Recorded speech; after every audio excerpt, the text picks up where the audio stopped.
랄프 에머슨이라고 하는 사람은 위대하게 된다는 것은 오해받는 것이다 라는 말을 남겼습니다. 위대하게 되는 것은 오해받는 것이다. 짧지만 참으로 의미 있는 얘기라고 생각이 되어집니다. 여러분, 이것은 우리 모두가 체험하는 사실이 아닙니까? 오늘날 우리가 살아가는데 얼마나 많은 오해를 받으며 살아왔나요? 이 세상에서 무엇인가 이루려고 하면 오해 없이 되는 것은 아무것도 없어요. 제가 지난 금요일 조선일보를 펼쳤더니 대문짝만하게 어떤 사실이 났냐면 고소만능주의, 무고가 판친다. 10만 명당 고소 1058명, 일본의 124배. 이것이 우리의 현 주소예요. 수많은 오해가 오고 가고 있습니다. 여기에서 무고하게 다른 사람을 고소하고 상처 입히고 상처받으며 사는 것이 우리 인생이요, 또 저와 오늘 여러분들이 사는 이 한국 사회인 것 같습니다. 성경도 사실 이것을 뒷받침합니다. 여러분, 조금만 자세히 성경의 인물론을 관찰해 보시기 바랍니다. 성경에 수많은 인물들이 나오는데 그들 가운데 공통점이 하나 있습니다. 그것이 뭔지 아십니까, 여러분? 다름 아닌 그들 모두는 하나도 빠짐없이 주위 사람들에게 오해를 받았다고 하는 것입니다. 여러분, 노아의 삶을 생각해 보셨나요? 그는 산 위에다가 배를 지었습니다. 1, 2년도 아닌 100년 동안 사람들에게 정신 나간 사람이라는 오해를 받으며 지내야만 했습니다. 모세의 인생을 보십시오. 임금에서 왕의 후계자에서 저 빈들로 나가 장인의 양을 치고 있을 때에 그는 무사람들에게 인생의 실패자라는 오해를 면하지 못했습니다. 40년 동안이나. 요셉을 기억하십니까?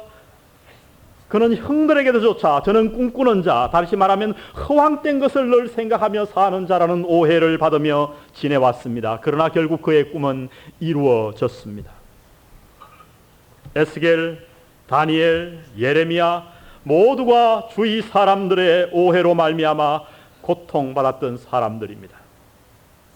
실제로 역사에서 위대한 일을 이루어낸 자들은 한결같이 모두 오해를 받아온 것을 우리는 역사를 통해 알 수 있습니다. 여러분, 유명한 발명왕 에디슨을 기억하시나요? 그는 어릴 때 계란을 품고 흙간에 들어가서 닭이 품듯이 나도 계란을 부화시킬 수 있다고 그러한 호기심의 발로에서 계란을 품었어요. 얼마나 창조적인 일입니까? 그러나 그를 가르치던 무선생들과 주위 친구들, 심지어 그의 부모까지도 그는 약간 전응하여 모자라는 사람이라고 그를 오해했던 것입니다. 그래서 엘버트 허버드라고 하는 크리스찬 저술가는 이렇게 얘기했습니다. 오해는 위대함을 위한 일종의 대가이다.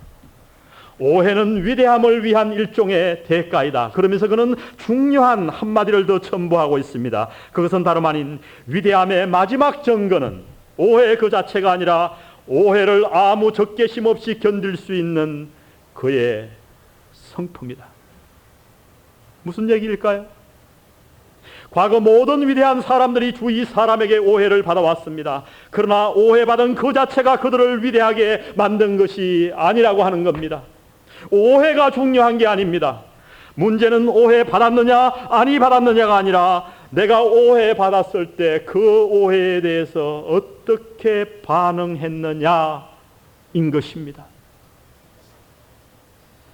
이를 갈며 한을 품으며 그 오해에 대해 싸웠는가, 아니면 하나님의 방법으로 그것을 내가 소화해내며 견뎌냈는가, 이 반응이 중요하다고 성경은 말씀해 주십니다.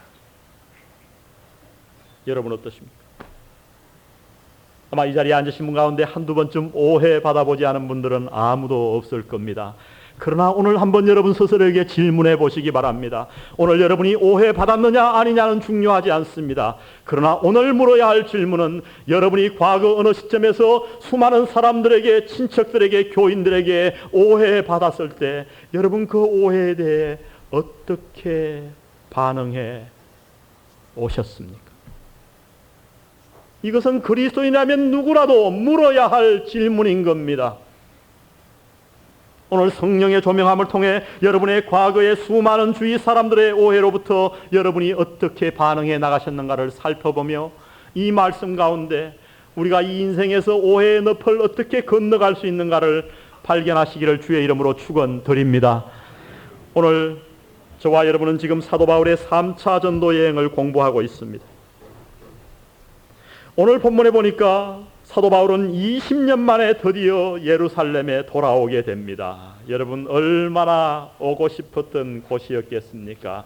그는 유대인 중에 유대인이었어요. 성전이 있는 그 예루살렘, 그는 그 예루살렘을 향해 발걸음을 재촉했습니다.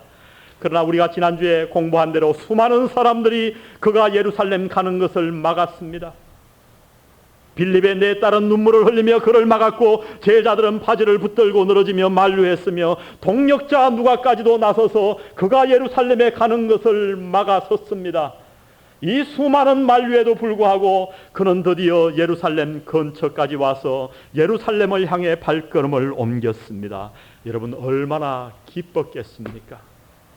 이제 3차 선교여행을 다 끝내고 고향에 돌아와, 본향에 돌아와 그 수많은 교인들에게 선교 보고를 하는 그의 설레임. 그러나 오늘 본문을 보니 그 예루살렘에서 그를 기다리던 것은 기쁨이 아니라 수많은 사람들의 오해였다고 성경은 말씀하십니다. 바울이 예루살렘에 도착한 첫날 분위기는 그런대로 괜찮았습니다. 어떻게 알 수 있어요? 17절을 보세요. 바울이 17절입니다. 21장 17절. 예루살렘에 이르니 형제들이 우리를 어떻게 영접하거늘? 기꺼이 영접하거늘. 이 기꺼이라고 번역됐습니다만 사실은 반갑게 맞이하거늘, 이렇게 번역하면 더 좋을 것 같아요. 그리고 사역 보고를 했더니 18절에 어떻게 합니까? 그 이튿날 바울이 우리와 함께 야고보에로 들어가니 장로들도 다 있더라. 바울이 문안하고 하나님이 자기의 봉사로 말미암아 이방 가운데서 하신 일을 낱낱이 고하니 저희가 듣고 하나님께 뭘 돌리고? 영광을 돌리고. 여기까지는 좋았어요.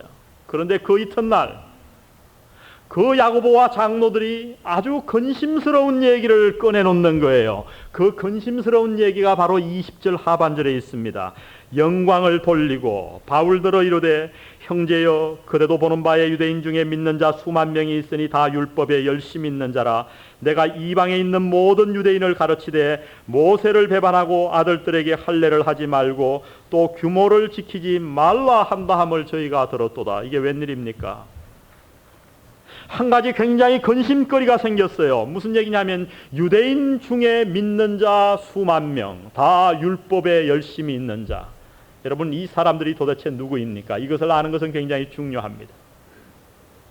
이들은 그리스도인들이었어요. 그러나 옛날 율법에 대해서 굉장히 열심히 있는 사람들이었기에 예수를 개인의 구세주로 영접했지만은 여전히 유대인의 할례를 지키고 안식일을 지키고 자기의 음식을 가려먹는 유대인의 전통을 고집하는 유대인 그리스도인들이었습니다. 예루살렘 교회에 이러한 유대인 그리스도인들이 수없이 수만 명이 살고 있었다고 얘기합니다. 근데 이 사람들이 사도 바울에 대해서 세 가지 주장을 하게 되었어요. 첫 번째는 사도 바울이 모세를 배반했다는 겁니다. 유대인들에게 할례를 주지 말라고 했다는 거예요. 세 번째는 유대인의 전통을 무시해 하라고 증거했다는 것입니다. 여러분, 이것이 사실입니까?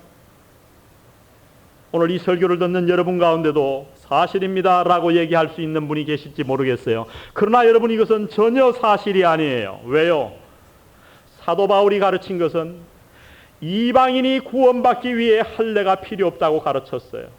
그러나 유대인을 향해서 할례를 금한 적은 없었습니다. 이방인이 그리스도인이 되기 위해 유대인처럼 법을 지키고 음식을 가려 먹고 안식일을 지키고 할례를 받을 필요는 없다. 그러나 유대인들이 예수를 믿었지만 너희의 과거 전통이 좋아서 아들들에게 할례를 시키고 안식일을 지키고 음식을 가려 먹는다면 내가 구태여 막지 않겠다. 그리고 사도 바울은 얘기합니다. 할례나 무할례가 중요한 것이 아니요 그리스도 안에 있느냐 아니냐가 중요하다고요. 아니, 오히려 사도 바울은 그의 사랑하는 제자 디모데는 어떤 사람입니까? 어머니는 유대인이요 아버지는 헬라인이었어요. 반은 유대인이요 반은 이방인이었습니다. 그러한 디모데를 유대인들에게 상처 입히지 않기 위해서, 유대인들에게 복음을 효과적으로 전하기 위해서 반밖에 유대인이 아닌 디모데에게도 할례를 행하게 했던 사람입니다. 그런데 예루살렘 교회에 있던 수만 명의 유대인 그리스도인들은 사도 바울에게 세 가지 악감정을 갖고 있어요. 사도 바울이 모세를 배반하고 할례를 주지 말라 그러고 그들의 법을 무시했다고 소문을 내고 다녔던 것입니다. 여러분, 이들이 이렇게 주장한 근거가 무엇입니까?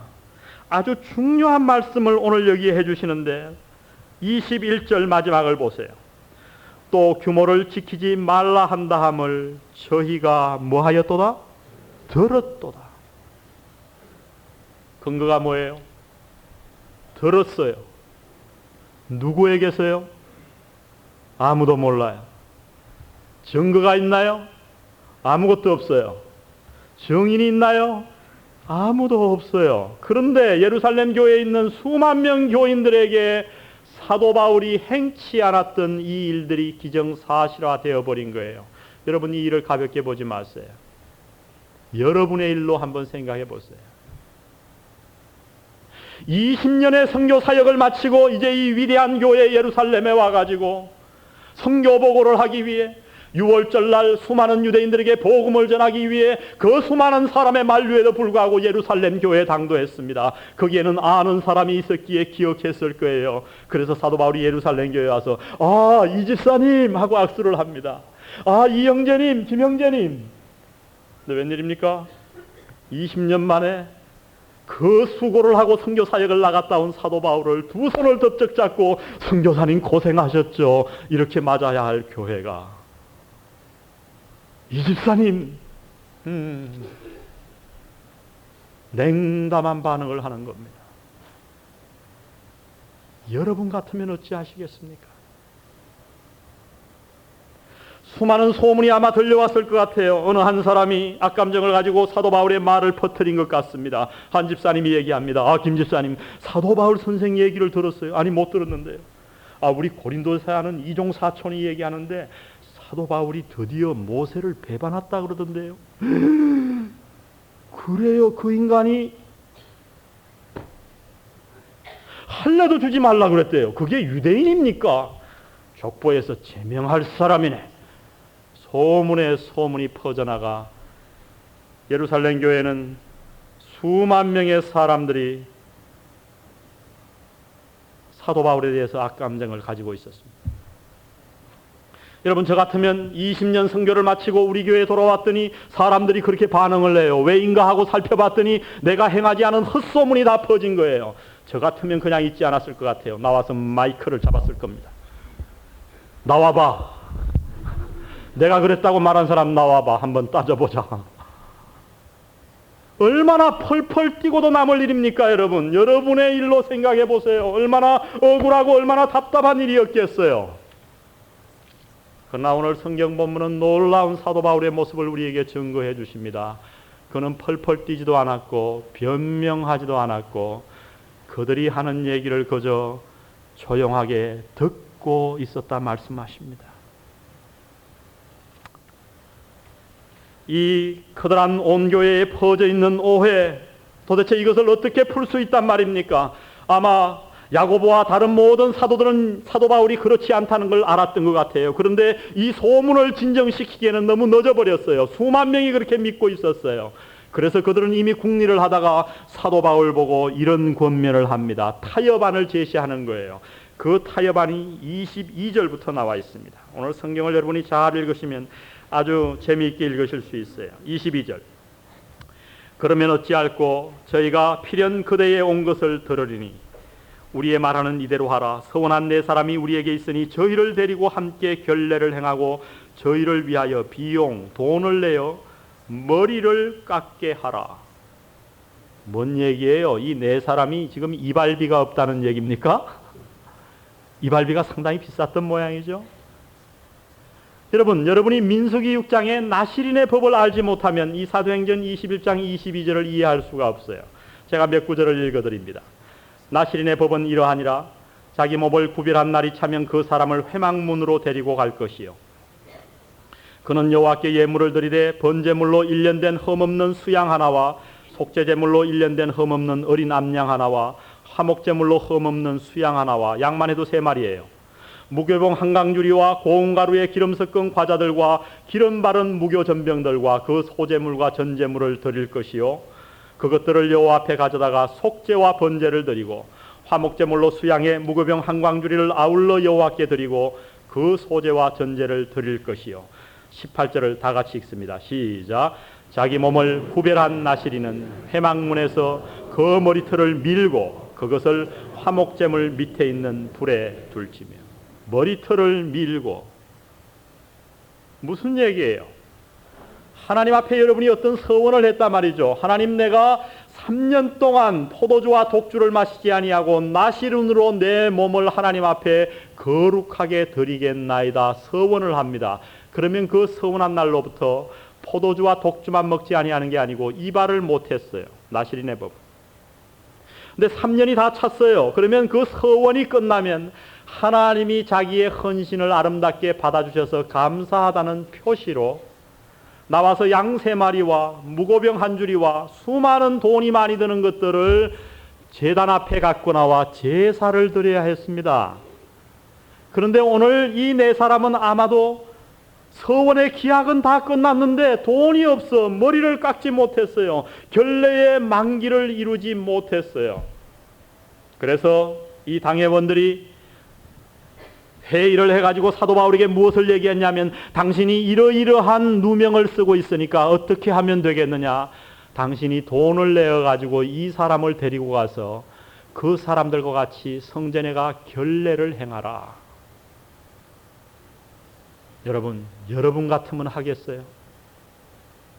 오해받는 것만 해도 억울해 죽겠는데 가서 따져보자고 하고 싶은데 이 사람들이 건의하는 게 뭐냐 하면 교인들을 데려다 놓고 사도들이 책망하는 게 아니고 사도 바울 보고 양보하라는 거예요. 결례를 행하라는 거예요. 그것도 사도 바울의 돈을 내가지고요. 여러분 같으면 하겠습니까? 저 같으면 이렇게 얘기했을 것 같아요. 그 돈 있으면 떡 사 먹겠다. 이렇게 얘기했을 것 같아요. 근데 여러분, 사도 바울은 어떻게 하셨는지 아십니까? 26절을 우리 다 같이 한번 읽어보겠습니다. 놀라운 말씀이 여기 기록되어 있는데 26절 시작. 바울이 이 사람들을 데리고 이튿날 저희와 함께 결례를 행하고 성전에 들어가서 각 사람을 위하여 제사 드릴 때까지의 결례에 만기된 것을 고하니라. 사랑하는 성도 여러분, 그럴 필요가 없는 일이었어요.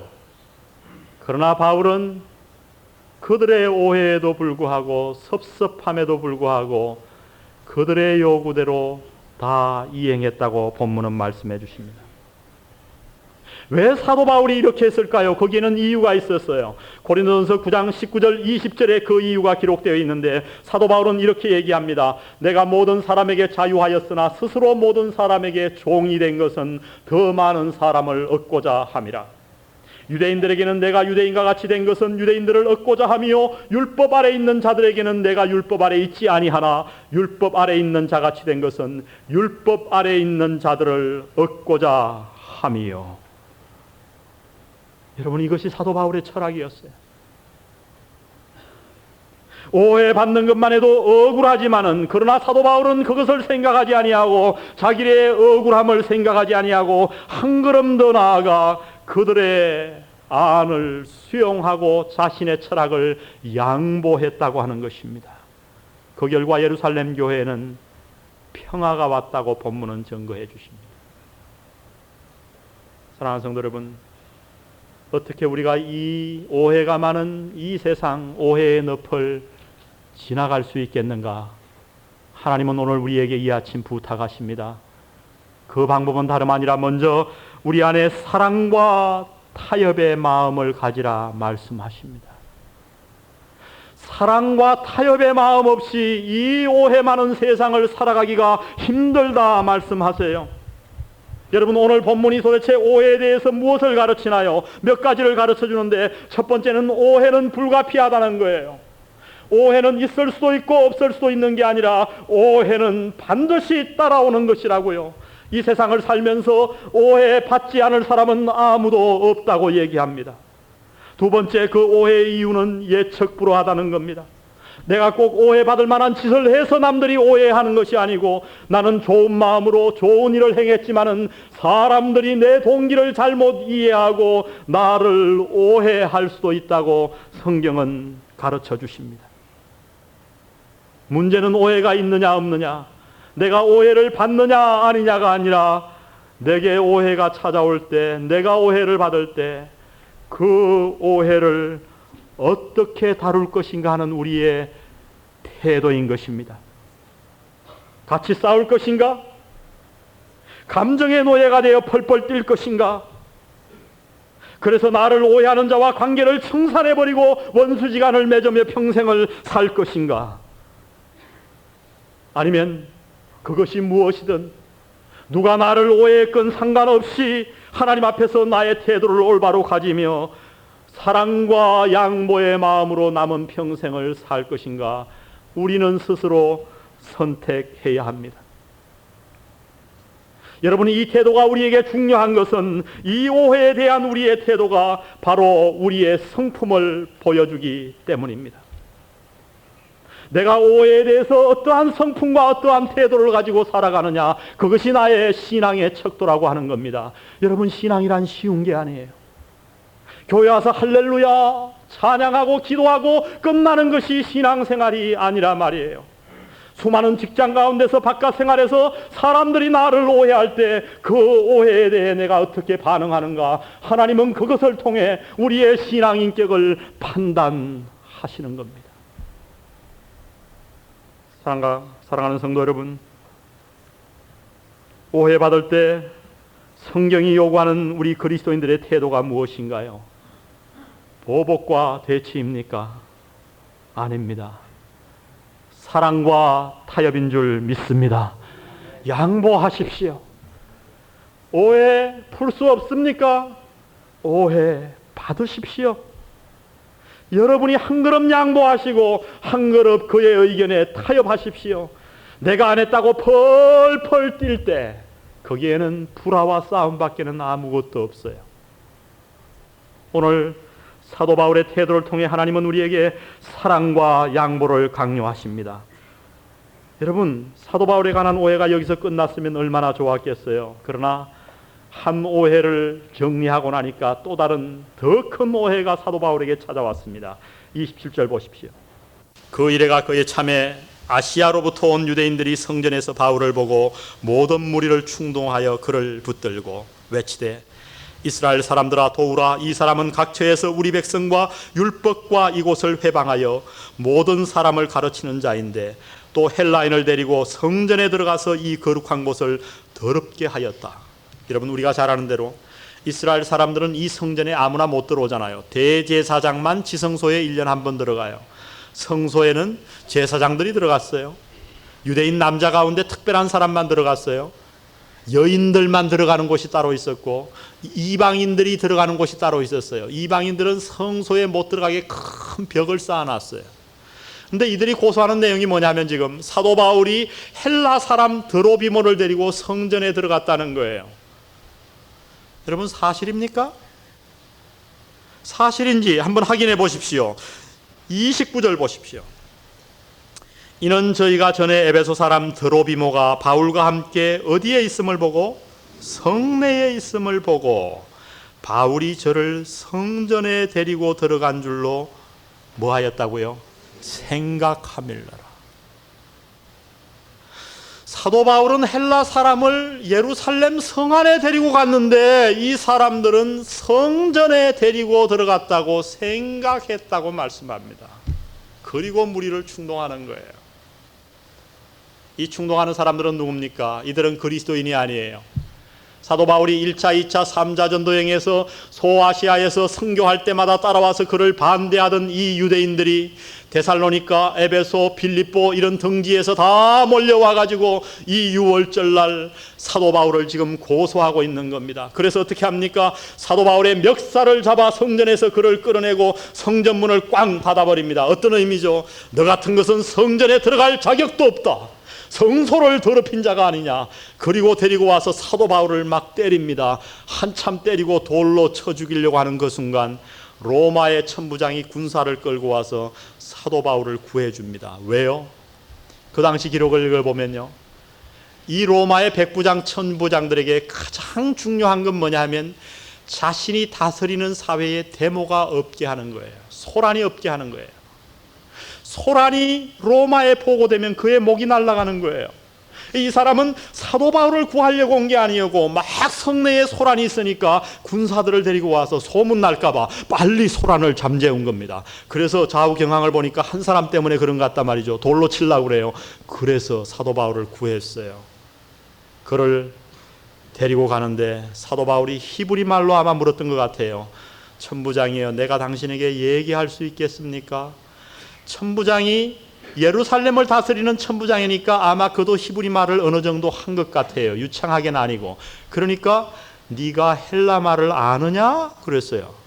이 말은 뭐냐 하면 네가 네 사정을 나에게 자세히 얘기하려면 히브리 말로 하면 내가 못 알아듣고 헬라 말로 해야 알아듣는데 너까지 있게 헬라 말을 알겠느냐? 이 대학자, 헬라의 대학자 바울에게. 그래서 바울이 헬라 말로 설명을 합니다.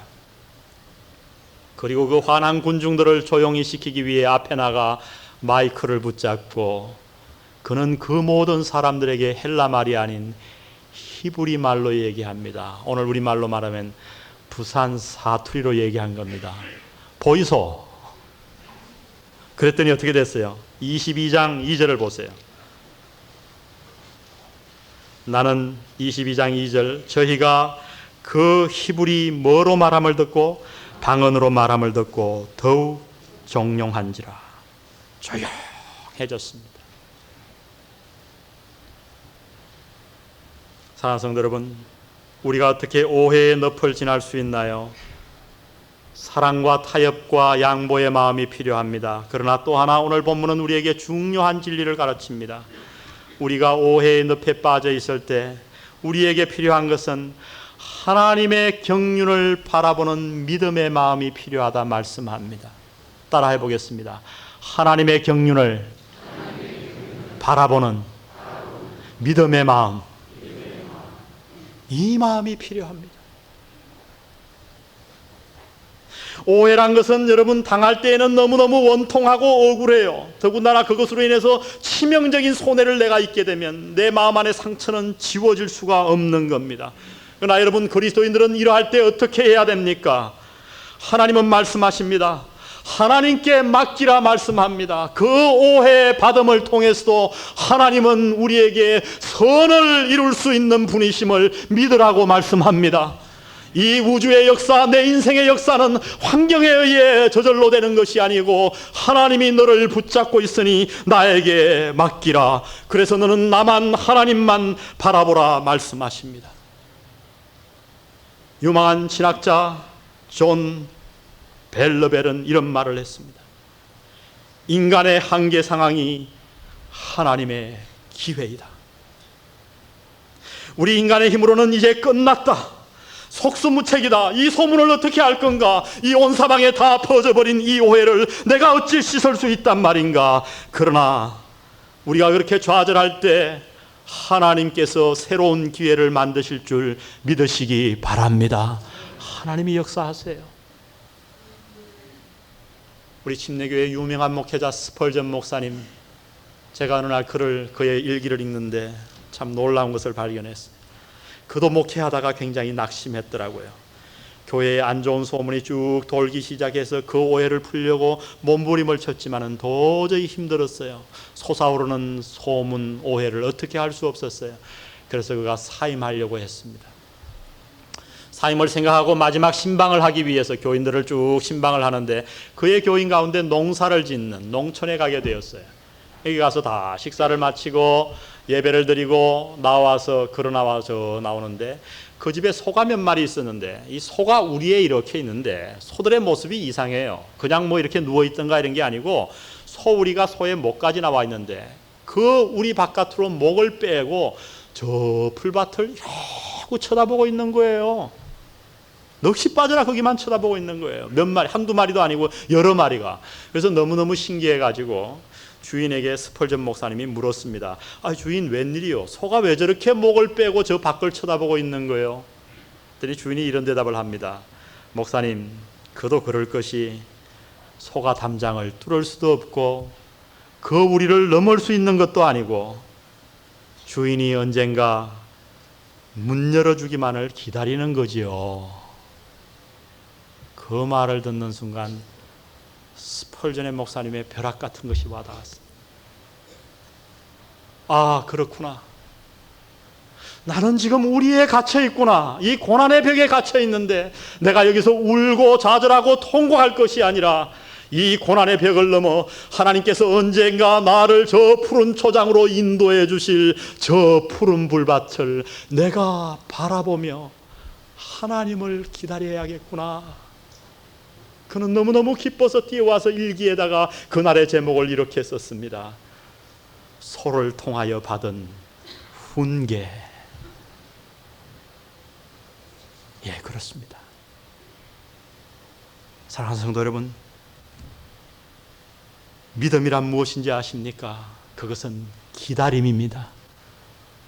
수많은 오해와 수많은 좋지 않은 환경들이 내게서 벌어짐에도 불구하고 언젠가 하나님께서 그 모든 환경을 합하여 나에게 축복을 가져다 주시고 당신의 인격을 내 안에 창조하시며 나를 하나님의 사람으로 세울 그날을 바라보며 기다리는 것, 그것을 성경은 믿음이라 말씀하십니다. 그래서 사도 바울은 이 오해로 말미암아 어떻게 되었습니까? 한두 달도 아닌 2년간을 가이사라의 감옥에 갇히게 됩니다. 이 오해를 풀지 못하고. 그러나 수년 후에 사도 바울은 빌립보서 1장 20절에서 이런 간증을 남겼습니다. 형제들아, 나의 당한 일이 오히려 복음의 진보가 된 줄을 너희가 알기를 원하노라. 나의 당한 일이 뭔지 아십니까? 예루살렘에서 바울이 받은 오해인 줄 믿습니다. 그가 받은 오해 때문에 복음의 진보가 이루어진 거예요.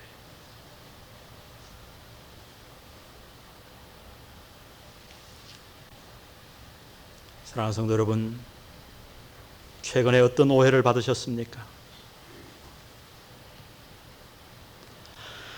오해, 어쩌면 그것은 피할 수 없는 것인지도 모릅니다. 예수님은 평생 오해받으며 사셨습니다. 그러나 그는 한 번도 그를 고소하는 자들과 맞서 싸우지 않으셨어요. 오해란 무서운 것입니다. 저는 이 교회가 사탄이 오해의 씨를 뿌리기에 아주 적당한 곳이라고 생각합니다. 수많은 사람들이 모이잖아요. 기도의 이름으로, 여러 가지 이름으로 우리는 오해의 씨앗을 남의 마음속에 뿌리고 있는지도 모릅니다. 저는 아주 가슴 아픈 사건을 미국에 있을 때 들었습니다. 이 사건을 여러분과 좀 나누기를 원합니다. 시카고의 한 한인교회, 약 100여 명의 교회였습니다. 미국으로 이민 간 지 약 15년 된 목사님이 그 교회를 목회하고 있었는데 아주 교회가 재미있었어요. 그에게 17살 난 아들이 있었습니다. 미국에는 16살만 되면 운전면허증을 주잖아요. 그래서 그가 어느 날 교회 소풍을 가게 되었어요.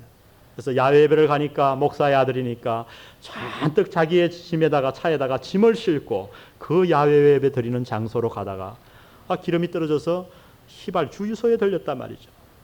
그래서 잔뜩 기름을 넣으니까 가끔 우리 한국도 그러지만 미국도 선물을 줘요. 뭔 선물을 주냐 하면 그날 라이터를 선물로 준단 말이에요. 그래서 뭐 주니까 받아가지고 얼른 주머니에 넣고 운전을 하고 갑니다. 예배를 다 끝나고 점심시간에 되어서 서로 반찬들을 내놓는데 그날의 주 메뉴는 불고기였습니다. 바베큐를 해놓고 미국 사람들은 한인교회 가면 불고기를 해서 마음껏 구워 먹어요. 근데 이 담당한 집사님이 깜빡하고 석탄과 모든 걸 갖고 왔는데 성냥을 안 가지고 오셨어요. 그래서 이리저리 사람들을 찾아다닙니다. 아무도 안 가져왔죠. 당번이 안 가져왔는데 혹시 저분이면 가져왔겠다 싶어서 담배를 피우시는 분 같아서 가서 물어보면 분명히 성냥이 있는데도 내줍니까 여러분? 자기 담배 피는 거 걸리려고? 없다 그런단 말이죠. 그래서 당황해서 뛰어다니다가 목사님 아들을 만났어요. 그래서 왜 그러시냐고 집사님. 이 성냥이 없어서 큰일 났다고 내가 잊어버리고 왔다. 집사님 여기 있습니다 하고 주머니에서 라이터를 꺼내줘요. 그래서 바베큐를 잘 구워 먹고 돌아왔습니다. 그날 저녁에 그 남자 집사님이 잠자리 들면서 자기 부인에게 이런 얘기를 했습니다. 여보, 우리 목사님 아들 이름이 마커였어요. 마크를 위해, 마가를 위해, 한국말로 마가입니다. 마가를 위해 좀 기도해야 되겠다고. 여보 왜 그래? 그리고 그날 있었던 얘기를 했어요. 여보, 17살 청소년이 뭐하러 라이터를 주머니에 넣어 갖고 다니겠어? 뻔하잖아. 기도했습니다. 그 다음날 이 여집사님이 다른 집사님에게 전화하면서 우리 목사님 아들이 담배를 못 끊어서 피고 있는데 집사님 기도해 주세요. 소문이 이렇게 퍼져나갔어요. 한 달 후에 이 얘기가 어디까지 갔냐 하면 그 목사님 아들이 마리화나를 피우는 것으로 다 기정사실화되어 버렸습니다. 역시 보니까 그렇더라고. 머리에 약간 염색을 해갖고 다니고 청바지를 찢어갖고 다니는 게 뭔가 이상했어. 맞아. 여러 가지 추측들이 쏟아져 나왔습니다. 드디어 이 문제로 당회가 열렸어요. 목사님이 여름 휴가를 갔다 온 그날 이미 당회원들은 다 모여서 무언가를 결정해놓고 목사님에게 얘기를 했습니다. 너무 당황한 목사님, 자기 아들을 믿었지만 어떻게 합니까? 청소년이지만 그를 불러서 드디어 당회에서 신문이 계속됩니다. 이 목사님의 아들이 다 사정 얘기를 했지만 아무도 그것을 믿어주는 사람들은 없었어요. 왜? 이미 소문이 돌 만큼 다 돌아서 모든 교인들이 오해하고 기정사실화했기 때문에. 그 당회를 마치고 이 목사님의 아들이 차를 몰고 홧김에 고속도로를 나갔습니다. 그날 차 사고로 그는 이 땅을 떠났어요. 너무나 상처받은 그 목사님은 교회를 그만두게 되었고 이 사실이 논란이 되면서 교회가 산산조각 나버렸습니다. 여러분, 오해는 무서운 거예요. 우리는 나도 모르게 다른 사람의 마음에 오해의 씨앗을 심는지도 모르겠습니다. 다시 한번 말씀드립니다. 사탄이 이 오해의 씨앗을 가장 심기 쉬운 좋은 녹토가 바로 교회라고 하는 곳입니다. 최근 수난 몇 년간 여러분은 혹시 이 오해의 말을 다른 사람에게 의도적으로나 무의도적으로 전해오지는 않았습니까? 오늘 이 말씀에서 우리는 여러 가지 교훈을 받고 돌아가야 할 줄 믿습니다. 그러나 오늘 여전히 사도 바울의 삶을 통해 여러분을 권면하고 싶습니다. 오해 받으셨습니까? 그러나 그 오해 속에서 좌절하고 원망하고 싸우지 마시고 오늘 우리 모두 사도 바울의 뒤를 쫓으십시다. 주님의 뒤를 따라가십시다. 사랑과 양보의 마음을 가지십시오. 그리고 그 오해 속에서도 하나님의 경륜을 바라보며 믿음의 마음을 잃지 마시기 바랍니다.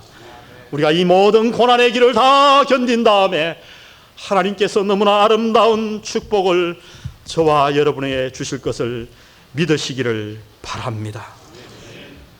오늘 우리의 사랑하는 신앙의 한 형제가 너무나도 아름다운 찬양을 우리에게 작사 작곡해 주었습니다. 가사는 이러한 것입니다. 하나님의 사랑을 사모하는 자, 하나님의 평안을 바라보는 자, 너의 모든 것 창조하신 우리 주님이 너를 얼마나 사랑하시는지, 하나님께 찬양과 경배하는 자, 하나님의 선하심을 닮아가는 자, 너의 모든 것 창조하신 우리 주님이 너를 자녀 삼으셨네. 하나님 사랑의 눈으로 너를 어느 때나 바라보시고 하나님 인자한 귀로서 언제나 너에게 귀 기울이시니 어두움의 밝은 빛을 비춰주시고 너의 작은 신음에도 응답하시니 너는 어느 곳에 있든지 주를 향하고 주만 바라볼지라. 너는 어느 곳에 있든지 주를 향하고 주만 바라볼지라. 주님, 제가 앞으로 남은 생을 이렇게 살겠습니다. 우리 간절한 마음으로 이 찬양을 주님 앞에 드리십시다.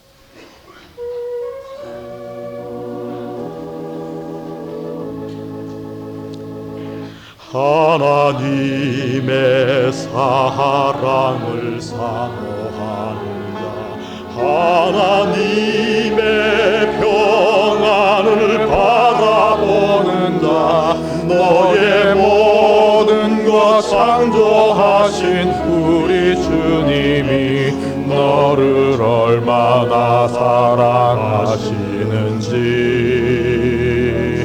하나님께 찬양과 경배하는 자, 하나님의 선하심을 닮아가는 자, 너의 모든 것 창조하신 우리 주님이 너를 자녀 삼으셨네.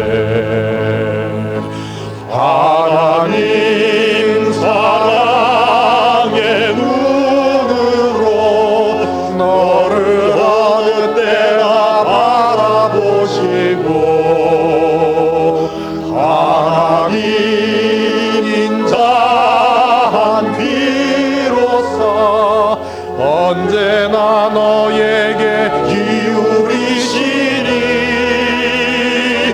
어두움에 밝은 빛을 비춰주시고 너의 작은 신음에도 응답하시니 너는 어느 곳에 있든지 주를 향하고 주만 바라볼지라.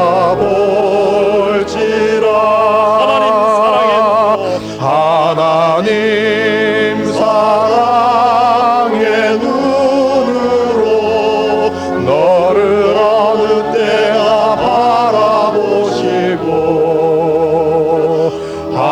하나님 인자한 비로소 언제나 너에게 기울이시니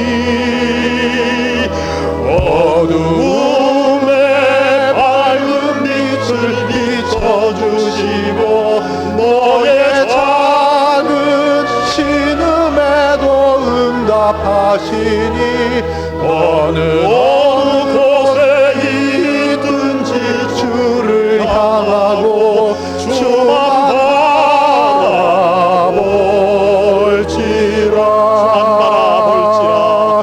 주만 바라볼지라.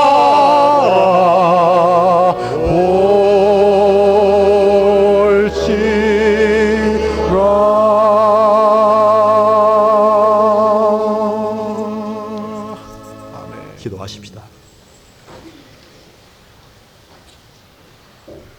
하나님 사랑의 눈으로 너를 어느 때나 바라보시고 하나님 인자한 귀로서 언제나 너에게 귀 기울이시니 어두움의 밝은 빛을 비춰주시고 너의 작은 신음에도 응답하시니 너는 어느 곳에 있든지 주를 향하고 주만 바라볼지라.